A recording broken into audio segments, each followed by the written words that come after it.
Hey, welcome to Horns Up. I'm Animesh, and yes, after that excellent chat with Bell Witch last week, we just had to have Ariel Ruin on the show this week. A perfect follow up, especially if you've heard Stygian Bore Volume 1 and, well, earlier Ariel Ruin music as well. It's acoustic doom or folk doom. Who would have ever thunk that kind of genre would even exist, huh, Peter? Yeah, I mean, honestly, compared to most of the bands that we featured, right? Aerial Ruin comes far softer. But one thing that struck me about his music, right, is that it's so introspective and reflective in there, and it still has that same, very uh, I don't know how do I can't put my finger on it, but it's that same quality that you feel like it's very metal, but at the same time very accessible, if I may say. But then again, it's not your typical singer songwriter fare either. Yeah, yeah. Anyways, a lot of what we've talked about right now is up for discussion. Here it is. Here's the chat with Erik Moggridge, better known to all as the man behind Aerial Ruin. Hi, Eric. How are you doing today? I'm good. How you guys doing? Doing well, All thanks right. for asking. I mean, I mean, uh, good considering, we're all living through a crazy pandemic and really awful period of history, but yeah, good and in that context, right? Hopefully, true. what doesn't kill us only makes us stronger. Yeah. Yes, we can only hope. Literally, right? I mean, we all should get herd immunity and be able to be stronger. Yeah. Yes. Let me begin with some talk about Volume 1. We recently spoke to Jesse from Bellwitch about the album. And you know what, frankly, we'd like to understand your perspective as well. I mean, because he said that the first piece of music for the project was something that you'd written. Sure. Yeah. Um, yeah. Well, I think the very first thing was I made a demo of parts of the first song, "The Bastard Wind." So I had the whole, the first 3 minutes of it is sort of acoustic guitar and me singing, and then Jesse and Dylan are kind of fading in, doing sort of subtle atmospheric stuff in the background. So I had a demo that had that without what they had added to it, just the guitar and the vocals. And then I had a bunch of the vocal ideas that came sort of like in the last sort of 8 minutes of the song that were kind of sketched out over like acoustic guitar and some electric guitar that I'd overdubbed, and and then essentially as a band we kind of wrote everything that came in between those two sections. So there's like a 10-minute section which is made up mostly of sort of Dylan riffs, where it goes from the acoustic guitar intro into that sort of like quiet bass thing that Dylan's doing, and then it gets into the metal stuff, and then it gets faster and faster. And Jesse was really good at kind of sketching out the sort of dynamic rhythmical shifts where it gets quicker and quicker, and then it gets actually kind of upbeat, which is very fast for a Bellwitch song. um, but it was really fun to do that song for me because the main acoustic guitar part at the beginning was something that I imagine is working as an Aerial Ruin type acoustic guitar part, but also be adaptable to be like a Bellwitch style metal riff. And so when we bring that back at the end, it's the same riff, but it's just, it's done with Dylan's huge bass tone and with me playing electric on top of it. And then Dylan also does a really beautiful bass solo in between the last two verses, which is really great.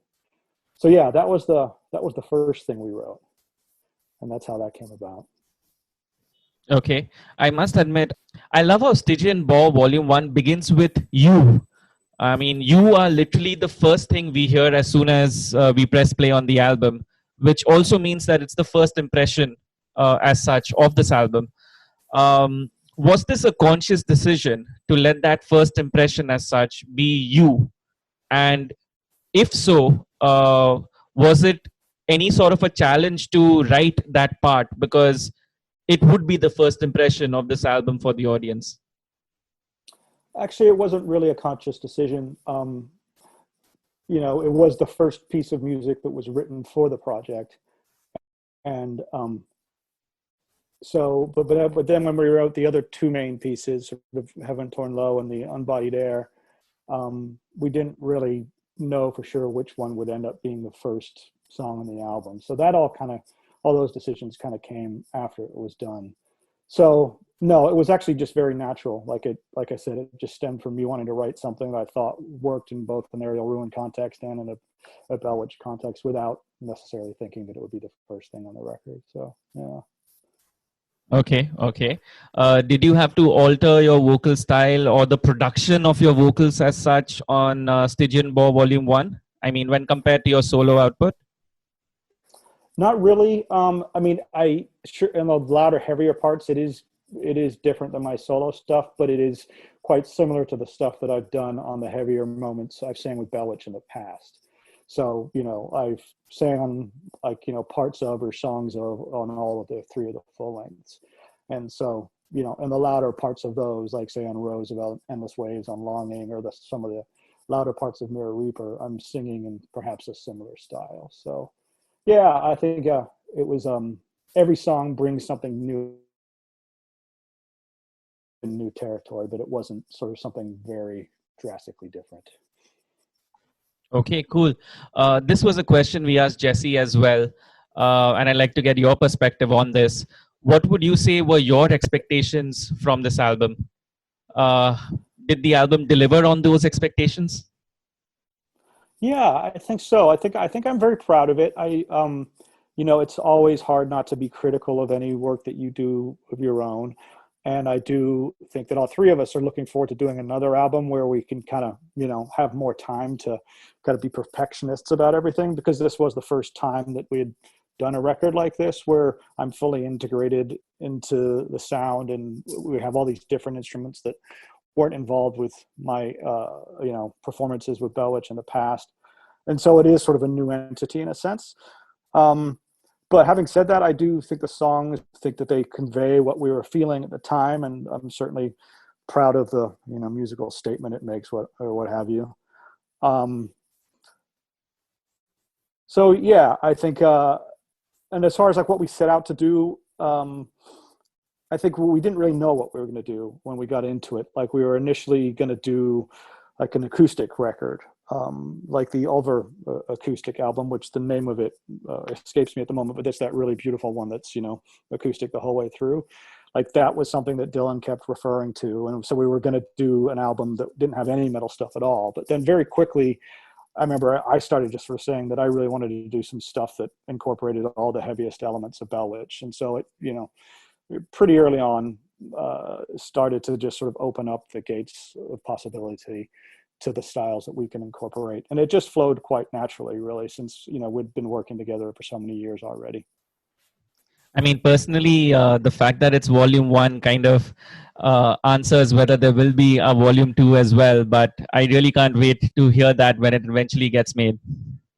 Yeah, I'm really looking forward to that too, because I think that, like I'm very proud of this record, but it was rushed in some ways because we were just all so busy doing other things and, touring and everything. So I think that, when we do the next one, we'll just have more time to make it, to be perfectionists about it and have more time in the studio. And I think we'll, it was a learning process and what it would really take to make an album with this many different instruments and styles and stuff. So yeah, I can't wait to do the next one because I think it's going to be, definitely better and more sort of natural and realized. All right, let's shift gears to talk about Aerial Ruin now. I mean, to begin with, I'd like you to take us back to the start. So when I was reading up on you, I mean, you were part of a thrash/death metal band Epidemic, and later a stoner doom band called Old Grandad.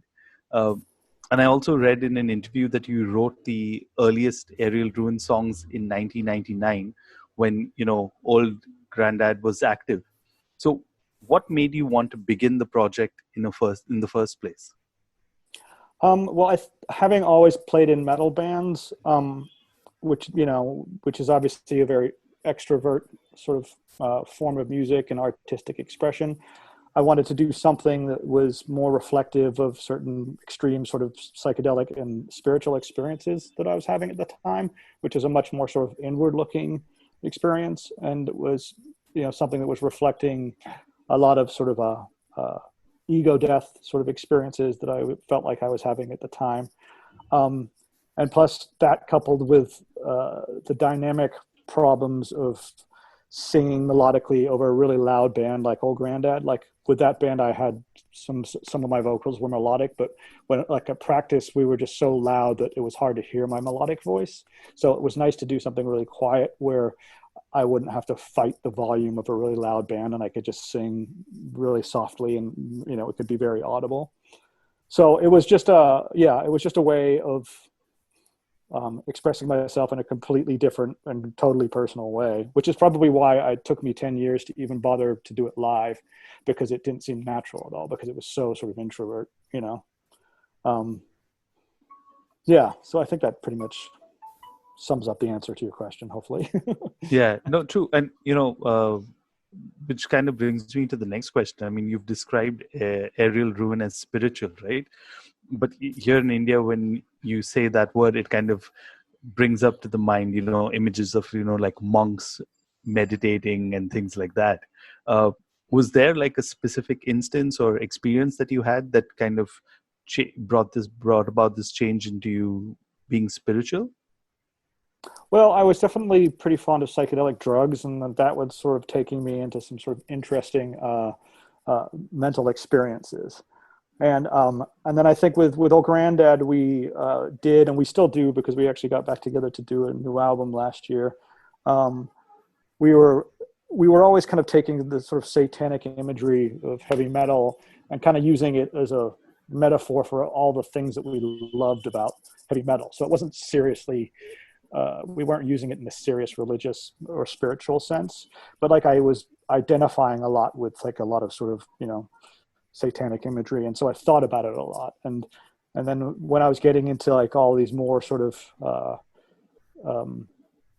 psychedelic headspaces, I was thinking a lot about, all that kind of imagery and how that metaphor could be tied on to, the human experience and what the universe is and everything. And it sort of started taking me into certain places that it's kind of hard to describe in a podcast interview, but I think is maybe easier to express lyrically. And when you're not so much trying to use language to describe something, is using language as a way to express something very slowly over the course of a project that is just ongoing, if that makes any sense. Yeah, of course. Talking about the music, I really enjoy the minimalistic vibe as such that you have on your releases, whether it be on Nameless Sun or it kind of followed in your recent split that you released at the beginning of the year as well. The instrumentation as such is what really is a talking point for me, because it's very easy to follow and extremely bare. Why do you choose to keep it that way? Well, I think it reflects the nature of the music and the nature of the personal experience that I think is being expressed there. And I just never really feel like I need to do more. I mean, I do occasionally get like guest musicians to come in and sort of beef things up every now and then. Like on my 2015 album, Ash of Your Cares, I had Don Anderson from Agalloch played on a song called Altar, and that was really cool. And then my friend Erik Peterson from Lost Goat played some of the electric guitar stuff on Valleys of the Earth. And I have another guest playing on the album I'm working on now. And and then when I split collaboration album with Stevie Floyd, we did some back and forth guest vocals on each other's side. But those experiences didn't really change the dynamic much, because it's still just all guitar and vocals. And I think that there's just so much I feel like I can do with that, and especially getting into vocal overdubs and just layering stuff and kind of making it bigger and bigger and bigger, and then so there's just all these different voices.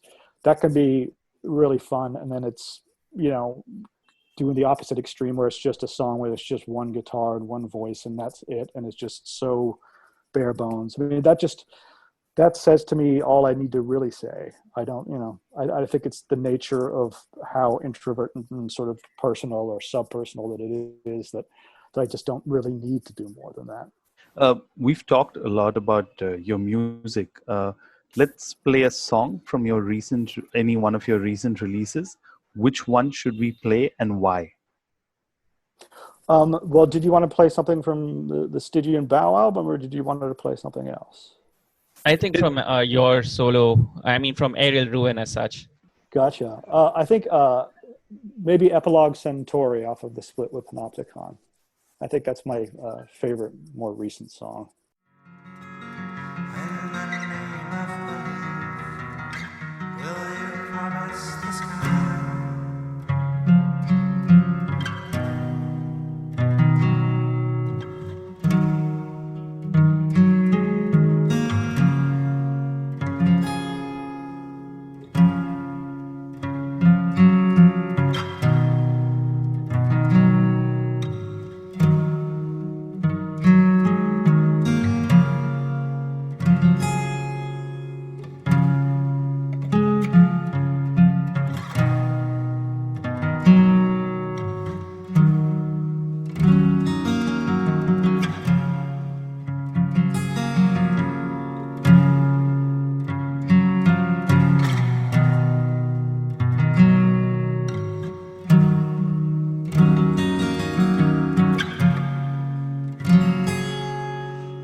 earlier this year in March, you released Forgotten Songs, which is a collection of, old and previously unreleased songs. Can we expect any new material from you anytime soon? And You did say you were working on new stuff. Yes, yes. I actually have about 45 minutes worth of new stuff demoed. Like I'm just recording everything at home, demo style, and then I'm going to go into my friend's home studio that's recorded all my most recent albums and, redo it all from scratch there. So, and I'm still writing new things. So I'm hoping that maybe by the end of this year, I will have either like a longer album than I normally put out, like more like a 60-minute album as opposed to say a 45-minute album, or maybe two 45-minute albums, that might come out separately. So yeah, I would think that, maybe by spring of 2021, I'll be having, one or more releases come out. But I like to work on stuff very slowly. So, sometimes it just, my estimates about when things are going to come out are not that accurate.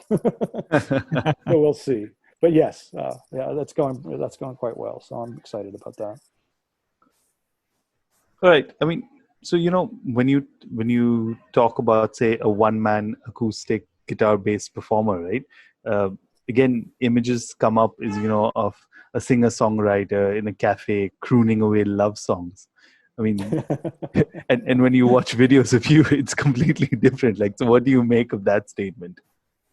Yeah, I think singer-songwriter is such a funny term, and then using the term folk music to describe me, I always thought that was sort of funny too, because I think that if you play acoustic guitar and you sing, that's what people sort of think of. And if you talk about folk music, that to me implies a lot about sort of like folk music traditions. Whereas my music is much more, I mean, I'm a heavy metal musician. I come from that background. I still like to play with metal bands. I get invited to play metal festivals and and play metal shows. And a lot of times when I book my own tours, I try to sort of play with metal bands. So it's just I think it's a context where I feel sort of, more at home, really, which is not to say that I don't love to play shows with other types of acoustic performers. And I certainly appreciate playing with acoustic performers that are very different than me. But I think that, yeah, when it comes down to it, I'm a metal guy, primarily, more than I'm an acoustic guy.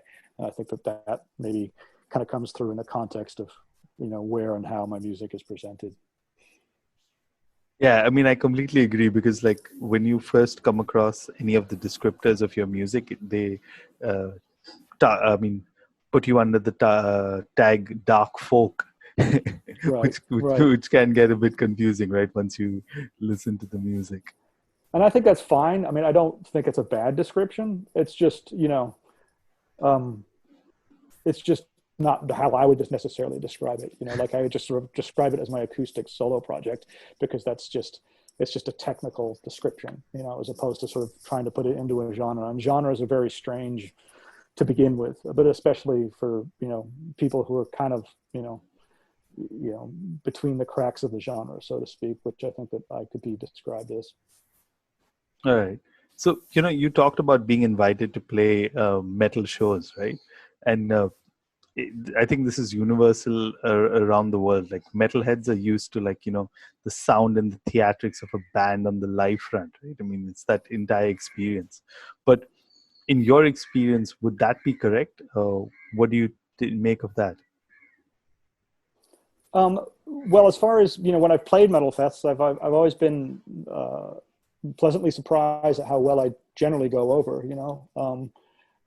I sort of get up there and I expect people not to like what I'm doing, but then they generally react fairly favorably, I think, especially in more recent years. So I think that, I think especially with festivals, I think it's kind of good to have a lot of stylistic variations within, the heavy metal experience. And I think that, if people are going to watch tons of bands, they don't want to see just like, all death metal bands. Or, Oh, yeah. yeah. They want something to break it up. And I think that's why I've been getting these invites, is because it's just sort of, it puts something that's very different there, either as an opener or it's like, between two heavier bands. That just makes it, gives the listener a different experience, but it's also, dark and dreary enough that it sort of appeals to metal fans. At least hopefully it does, Okay. Having said that, we immediately my first reaction to hearing your music was, yes, you are a metal project. Do you think metal as such is a right word to describe Aerial Ruin? Why or why not? I don't quite think so. I would say maybe metal tinged, or with residual metal Just elements. metallic. Yeah. So yeah, metal stained. Because it is very melodic, and it's almost entirely acoustic guitar. I mean, there are a few electric guitar parts that are kind of more metal, but it's just the dominant sound is not heavy metal. Then again, if you took one of my songs and then you put it in a metal album and that was the only acoustic song, it would fit in that sense. So I guess it could be. I know. Sorry, it's a bit of a rambly answer. Like I'm not. No. I can completely get where you're coming from, but also there's a counterpoint to it. I mean, if you took one of your songs and asked a metal band to cover it as such, it would still work as a metal song. This is probably true. Yes. That's a good point, actually. Yeah. Okay, so that's I don't an idea have for your next concept collaboration. Oh yeah. Yeah, I could do a bunch of my own songs, but then get the Bell Witch guys to turn it into metal tunes for me. Okay. On a very light note, I've always wanted to ask this to an acoustic performer as such. Is there a difference between acoustic and unplugged? For you? No, I don't think so. It only makes me think of some shows I've played have just been like house shows, especially like in Europe a lot, where you go and there's no PA or anything. So you're literally unplugged in that sense. But the majority of shows I play are plugged in. And these days I actually use live loop pedals on stage. So I can, play guitar solos over myself and then layer the vocals on stage and everything. So those shows are very much not unplugged. So in that sense, but you could say that they're acoustic since I'm playing an acoustic guitar, Well, there you have it. That's the difference between acoustic and unplugged. There you have it. All right. Erik, it's been an absolute pleasure. Here's our final question as such. Considering all that you've done so far, what's really left as such for you to achieve or do for as Aerial Ruin? Do you have an answer for that?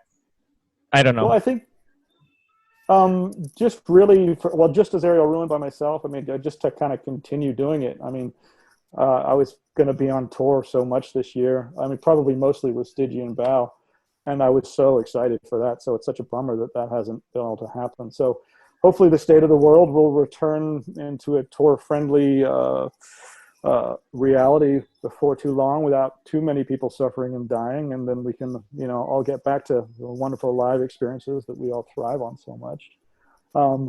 But yeah, as far as Aerial Ruin by myself, I think it's just, it's not a goal-oriented thing. It's just really about just continuing to express the, express the expression of what is I'm doing, and just playing live as much as possible. Awesome. The expression of what I'm doing. Sorry. Yeah. No, that. Yeah. When we asked Jesse about a similar question, he kept on saying that everything that we planned for this year is cancelled, and we kept prompting him to say it's not cancelled. It's largely rescheduled or postponed. And yeah, I think that's the optimist in us kind of wanting to just hear and make sure that you guys do get to do all that you had planned for this year as such. Yeah, I certainly hope so. And I think it will happen. It's just a question of when, and we really don't know the answer to that, do we? But hopefully sooner than later, Yeah, and honestly, that's enough at the moment. Thank you so much, Erik, for taking some time out and chatting with us. Really enjoyed well, this conversation. Yes, well, thank you guys. I just listened to the Schmeier episode of your podcast right before we got on here. So now I'm looking forward to going back and checking out some other older episodes as well. So thanks for taking the time and inviting me, guys. Yeah, that's really Thank great you. to hear, Yeah, man. that's great to hear. Horns up, Erik. Thank you. Horns up. Horns up. Cheers. Wow. So with that, it's kind of a wrap as such on our extended worship of doom metal. Next week, we're talking to one of the hottest bands on the circuit right now, Necrot. Man, these guys have been really getting some good press because of the new album, huh? Mortal, their latest release, has been on my playlist quite a bit. I've really enjoyed it, and yeah, it's there's something about that sound that they've married, right? It's got death metal with the D beat or punk thing. So yeah, definitely a very good record. Yep, and we are talking a lot about the production and the songwriting aspect of it, and it's one of the interviews that I'm really proud of personally. Stay tuned for that. That's for next week. Till then, as always, we are at honsapod.com, at honsapod on Twitter. I'm at Asmoani, And I'm at Trend Crusher. and this was Horns Up. Horns up, guys.